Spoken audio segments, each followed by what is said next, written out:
Yes. Good morning, dear students. A closer look Akbar policies, because Akbar has a very important role in Mughal Empire. So today we are discuss about the closer look towards the Akbar policies, because in the previous videos you understood the administrative system, the revenue systems of the Mughal Empire. Now I want to discuss with you main policies of the Akbar. The broad features of the administrations were laid down by Akbar. जो main administration का system setup किया गया था Mughal empire में, that was by the Akbar, were elaborately discussed by Abul Fazl in his book Akbarnama, in particular in its last volume, the Aine Akbari. In the last video I told you about the Aine Akbari and Akbarnama. तो जो third volume थी अकबरनामा की आईने अकबरी, उसमें सबसे ज़्यादा अकबर ने अपनी पॉलिसीज़ को अबुल फजल को बताया है, and we came to know about that with the help of this Ain-i Akbari.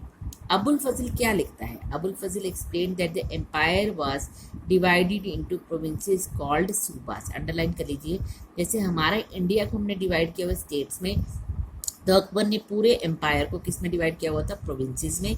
इस प्रोविंसेस को क्या कहते थे लोग? सूबास. गवर्नड बाय अ सूबेदार.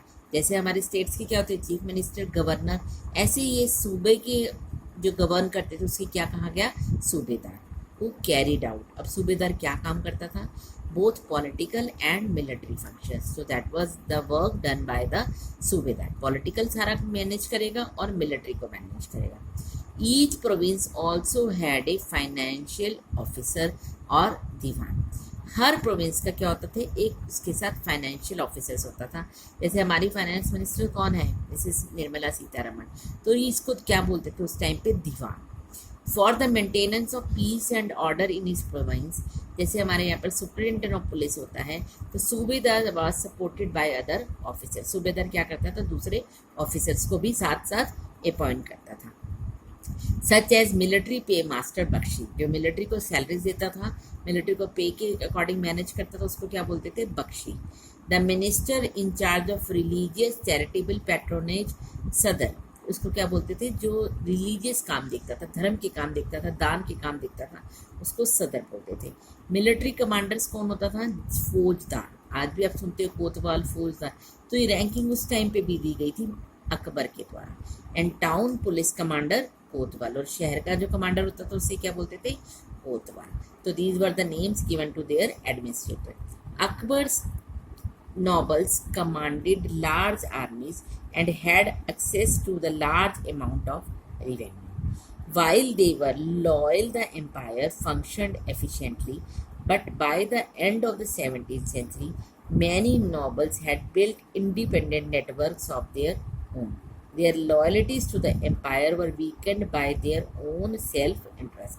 क्योंकि अकबर के जो नॉबल्स थे, जो बहुत बड़ी बड़ी आर्मीज रखते थे, जो हमने आपको मनसबदार में, जागीरदार में बताया था, जमींदारी सिस्टम में, तो उन्होंने धीरे धीरे ना रिबेल करना शुरू कर दिया. अर्लियर तो they were very loyal towards the ruler. क्योंकि जब तक राजा अच्छा था तो ये भी लॉयल थे, वफादार थे उनके. As the royal ruler became weak, so they started to work for their own interest, and now the empire become very weak. ठीक है. While Akbar was at Fatehpur Sikri during 1517, he started discussions on religion with the ulema. उलेमा कौन होते थे बेटा? धर्मगुरु, religious गुरु कह सकते हैं हम मुस्लिम्स के अंदर.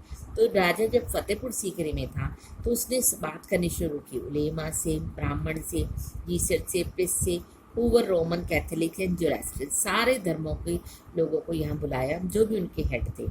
These discussion took place in the इबादत खाना. इबादत खाना का क्या मतलब था? जहाँ पर लोग पूजा करते थे. तो फतेहपुर सीकरी के अंदर इबादत खाना एक बहुत बड़ा महल है, जहाँ पर राजा ने इन सब के साथ डिस्कशंस की थी.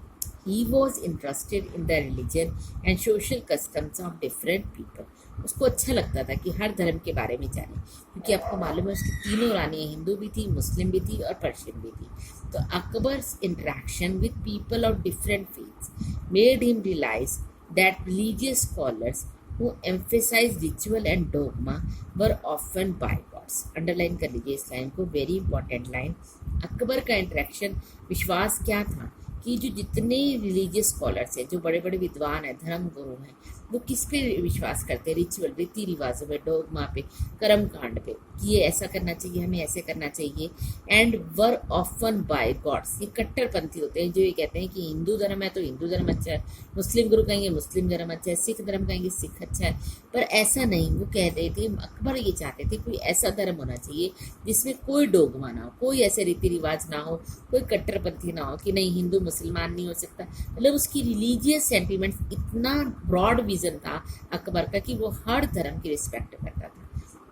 Their teachings created divisions and disharmony amongst his subject. उनकी जो टीचिंग्स थी वो लोगों को बांट देती थी, क्योंकि आप देखते हो there is a lot of difference between the different communities on the basis of their religion. ठीक है, तो that has divided the nation, पर अकबर ऐसा नहीं चाहता था। तो you should underline the dogma and bigot, these are the terms given in the page number 54।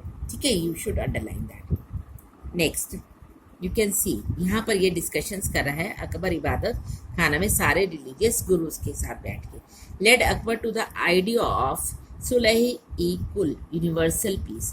जब अकबर इन सब के साथ डिस्कशंस कर ली ना बेटा, फिर उसने एक अपना आइडिया दिया अबुल फजल के साथ मिलके, जिसे क्या कहा गया, सुलह आई कुल और यूनिवर्सल पीस, कि ऐसा धर्म बनाऊं मैं जिसमें सबको शांति मिले, कोई डोगमा ना हो इसमें अंदर, कोई बायगॉट ना हो, कोई कट्टरपंथी ना हो। हालांकि वो खुद भी मुस्लिम था, पर फिर भी वो ऐसा धर्म नहीं चाहता था।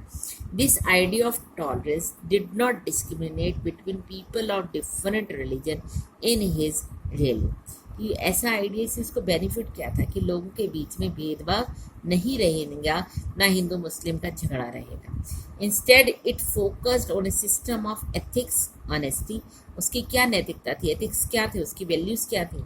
ऑनेस्ट होना चाहिए, जस्टिस होना चाहिए, पीस होना चाहिए, शांति होनी चाहिए। दैट वाज यूनिवर्सली एप्लीकेबल, हर कोई इसको माने। Abul Fazl helped Akbar in framing a vision of governance around this idea of Sulh-e-Kul. Sulh-e-Kul का मीनिंग आपने अंडरलाइन कर लिया ऊपर, यूनिवर्सल पीस। तो अबुल फजल ने इसकी बहुत हेल्प की है। This principle of governance was followed by Jahangir and Shahjahan as well. ये जो इसने प्रिंसिपल बनाया, इसको किस किस ने फॉलो किया? जहांगीर ने भी फॉलो किया रिलीजियस पॉलिसीज के लिए, और शाहजहां ने भी। पर अकबर के बाद जो औरंगजेब था, वो रूलर में क्या था, बिल्कुल कट्टर था, रिजिड था। He was not agree with this Sulh-e-Kul. तो व्हाट वाज सुलह-ए-कुल, यहाँ आपका बुक्स में गिवन है, बस इसको रीडिंग के लिए you just read it. Jahangir Akbar son describe his father policy of Sulh-e-Kul in the following words. Jahangir ने इसको, पापा की बात को जो पापा ने कहा था उसको अपने वर्ड्स में ऐसे डिस्क्राइब किया है। This portion is only for reading, just read it.